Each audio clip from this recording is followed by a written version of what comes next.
வச்சு எப்படி எல்லாருக்கும் வணக்கம்.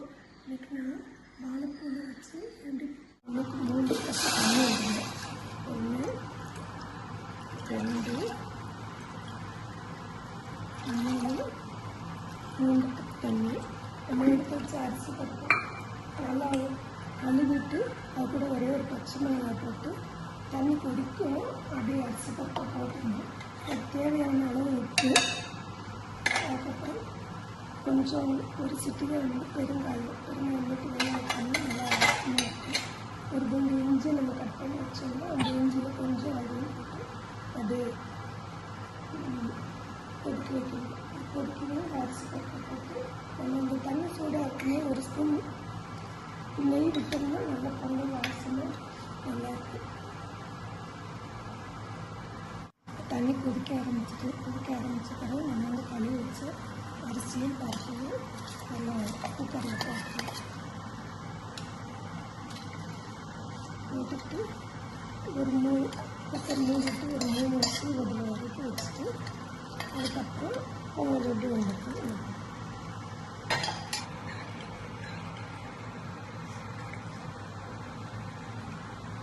நல்லா கிளறி விட்டுட்டு அப்படியே மூடி வந்து ப்ரெஷர் வர ஒரு 3 விசில் விட்டு இறக்கிடும். 3 விசில் வர நம்ம இப்போ பொங்கல் தாளிக்கிறதுக்கு வந்து ஒரு 3 கரண்டி கடலை ஊற்றிட்டு அந்த கடலை கொஞ்சம் காய்ஞ்சதும் நம்ம இதை கட் பண்ணி வச்சுருக்க இந்த வாழைப்பூவை அதில் போட்டுக்கணும்.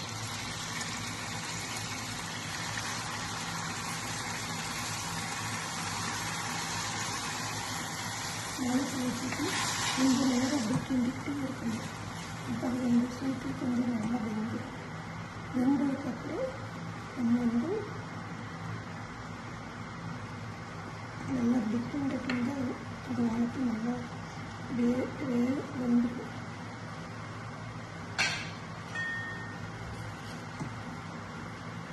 ஒரு 5 நிமிஷம் அப்படி கிண்டணும். இப்போ வந்து இந்த வாழைப்பூ நல்லா வெந்துட்டு இந்த வெந்த நேரத்தில் நம்ம வந்து எடுத்து வச்சு சீரகம், மிளகு, கொஞ்சம் இஞ்சி, முந்திரி பருப்பு, கருவேப்பிலை எல்லாத்தையும் போட்டு கொஞ்சம் நேரம் நல்லா கிண்டிக்கணும். கிண்டிட்டு இன்னும் கொஞ்சம் நெய் விட்டுக்கணும். எனக்கு கொஞ்சம் நெய் விட்டுக்கணும் நல்லா இருக்கும். அதனால் கொஞ்சம் நெய் விட்டு நல்லா அப்படியே கொஞ்சம் கிண்டிக்கலாம். அப்புறம் இந்த கொஞ்சம் இன்னும் நல்லா தாளிச்சிட்டோம். இப்போ நம்ம தாளித்து வச்ச இந்த வாழைப்பூ, இந்த மிளகு, ஜீரகம் எல்லாம் போட்டு இப்போ வேக வச்சு அந்த பொங்கலோட அப்படியே கலந்துக்கிறாங்க.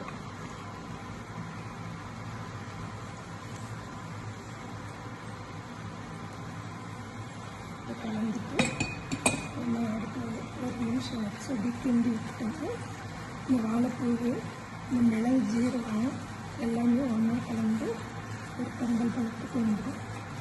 இதை நம்ம அப்படி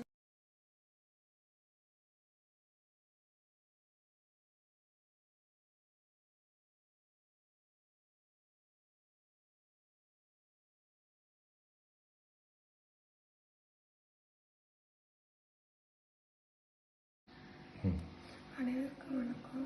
எனக்கு வெண்பொங்கலுக்கு சாம்பார் எப்படி வைக்கிறதுன்னு சொல்கிறேன். அரைக்கணும் வந்து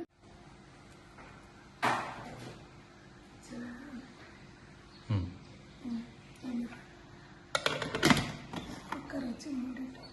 ப்ரெஷர் வரும். அதில் இப்போ இந்த பருப்பெல்லாம் வேக வச்சுட்டோம்னா இந்த சாம்பார்